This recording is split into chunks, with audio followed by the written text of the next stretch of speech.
আইলা, আমি সুন্দর করে বসে আছি, তাতে ভালো লাগে না?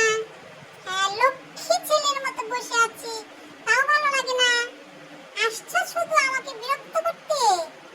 হ্যাঁ, আমি দেখো না কি সুন্দর করে এখানে বসে আছি, বাহিরের প্রাকৃতিক সৌন্দর্য দেখতেছি, আমাকে শুধু বিরক্ত করতেছ। আমাকে শুধু হাউ মাউ কাউ বলতেছ, এটা বলতেছ সেটা বলতেছ। চুপ করে বসে থাকলেও তোমার সমস্যা।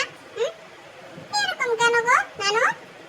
আমি তো এখানে লক্ষ্মী ছেলের মতো বাইরের দৃশ্য দেখতেছি, সুন্দর দেখতেছি, গাছ, কত সুন্দর গাছ, কত সুন্দর পানি, কত সুন্দর কচু শাক, কত সুন্দর ফুল গাছ, দেখো তো আমি এগুলো দেখতেছি, তাও তোমার ভালো লাগে না? না, আলজি বাড়ি ডং করে। তুমি গলা বাইরে দিছো কেন?